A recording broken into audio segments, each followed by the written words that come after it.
Breaking news from Barcelona.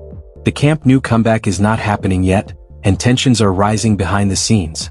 Despite finally securing a license to reopen their legendary stadium for 27,000 fans, Barcelona have decided to delay their return until they can reach full capacity of 47,000 seats.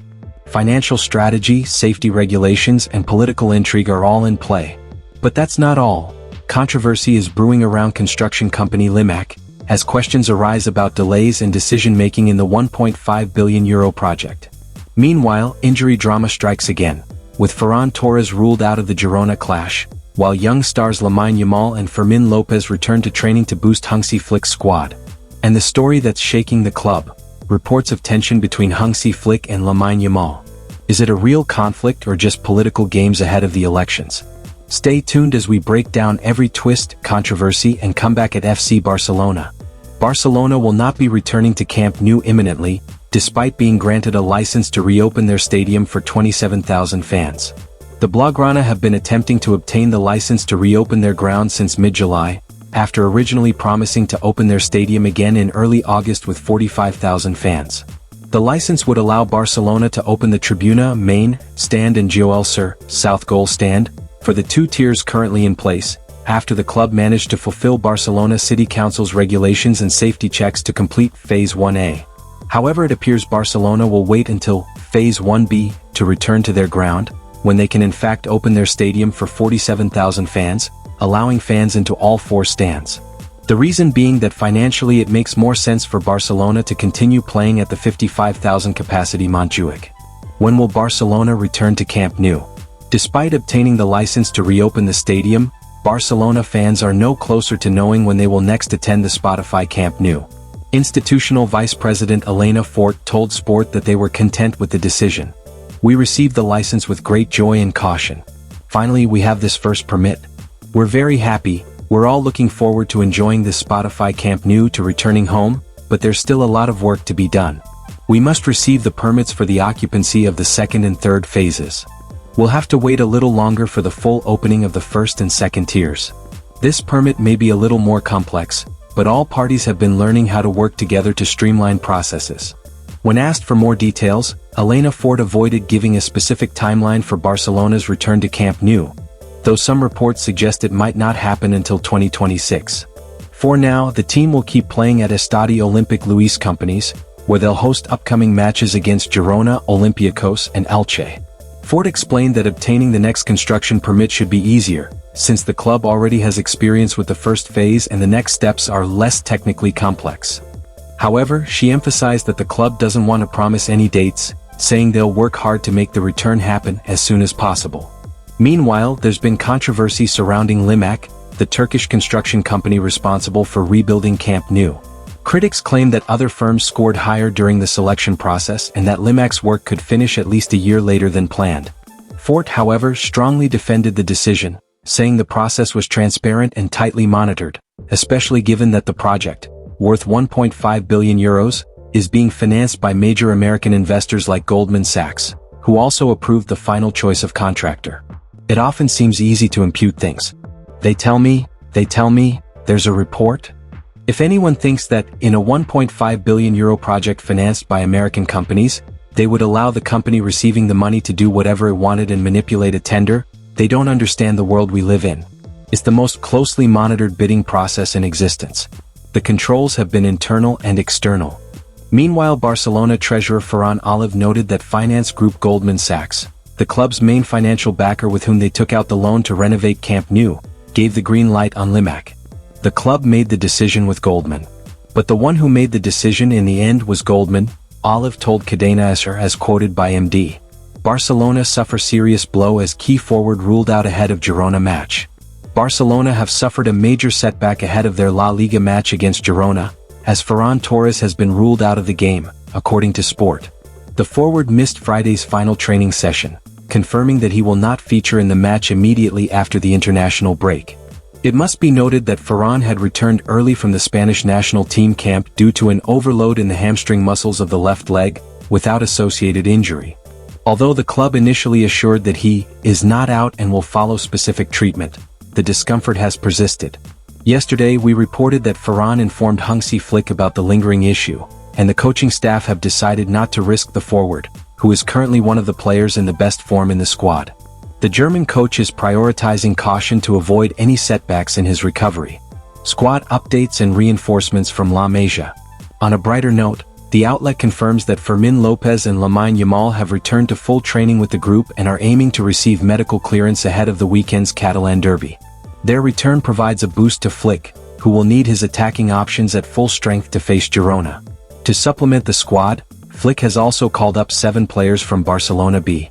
These include Diego Cachén, Eder Aller, Xavi Espart, Jofre Torrents, Pedro Fernandez, Juan Hernandez and Tony Fernandez.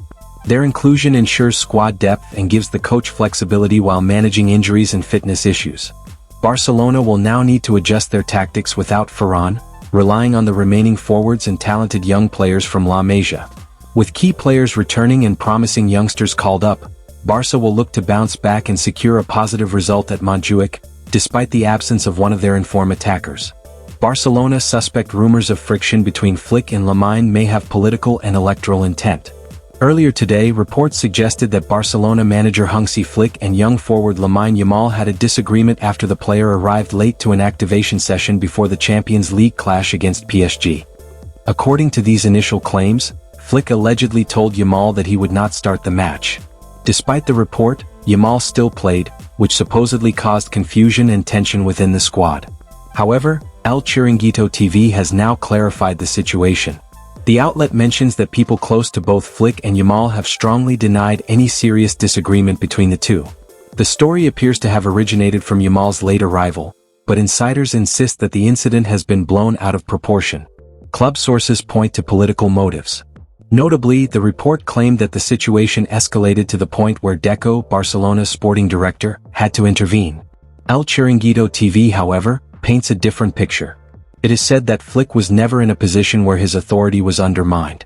The outlet emphasizes, if something like this had actually happened, he would have left Barcelona at that very moment, because his character does not allow him to accept interference of this kind.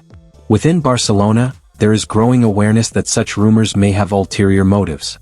Sources suggest that certain parties could be attempting to destabilize the club for political or electoral purposes. The club is reportedly taking steps to ensure that sporting stability is maintained and that external agendas do not affect the first team or its management. For now, the focus remains on upcoming fixtures, player development, and preparing the squad in the wake of injury issues. Both Yamal and Flick continue to work closely, with insiders stressing that the young forward's integration into the first team is progressing smoothly, and there are no internal conflicts affecting team morale. Barcelona growing worried about Lamine's day-to-day life, especially after friction with Flick. A new report from SR has made a surprising revelation that there is growing tension inside Barcelona between Hansi Flick and Lamine Yamal. The issue reportedly began when the young winger arrived late to a pre-match session ahead of the Champions League clash against PSG. Hansi Flick has built a reputation for being a strict disciplinarian, always demanding professionalism and punctuality from his players. The German coach enforces clear rules. Anyone arriving late to training, meetings, or pre-match sessions faces consequences. So when Lamine Yamal showed up late before the PSG clash, Flick reportedly reacted firmly, telling the youngster he would not start the match. However, Yamal still ended up playing, which caused confusion and tension within the squad. The disagreement reportedly escalated to the point where sporting director Deco had to step in to ease the situation between the coach and the young forward. The incident highlighted both Flick's commitment to discipline and the delicate balance he must maintain when managing Barcelona's rising stars. However, Flick did not appreciate this intervention. He reportedly believes his authority was undermined, as he insists that all players must follow the same rules without exception. Barcelona's concerns about Yamal's lifestyle. The disagreement between Flick and Yamal is not the only issue worrying the club. Sources from within Barcelona have expressed unease about certain aspects of the youngster's personal life. As one source said, there is some concern about Lamine's day-to-day life. It's not alarming, but we don't like some of the things that have been happening with the player in recent months. We don't like the way he's been living and the life he's been leading. This has raised eyebrows inside the dressing room as well. Several players, including Jules Koundé, Rafinha, and Inaki Peña, have been punished for similar reasons, yet Yamal faced no such consequence. That inconsistency has not gone unnoticed among teammates. Flick remains determined to maintain discipline in the squad, and this episode could serve as an important test of his authority. Whether the coach continues to impose strict rules or adjust his approach after Deco's involvement remains to be seen. What is clear, however, is that the harmony between Flick and Yamal may take time to restore, and Barcelona will be watching closely how both men handle the situation moving forward. What a week for FC Barcelona. From the Camp Nou delays to the Lamine Yamal Flick drama, and Ferran Torres injury, it's clear the club is facing one of its most challenging yet defining moments. But with youth talent rising and Flick's discipline shaping the squad, the Blaugrana are building something powerful for the future. Drop your thoughts below. Do you think Flick and Yamal can rebuild their bond? And when should Barcelona really return to Camp Nou? Don't forget to like, subscribe, and turn on notifications so you never miss the latest breaking Barca updates.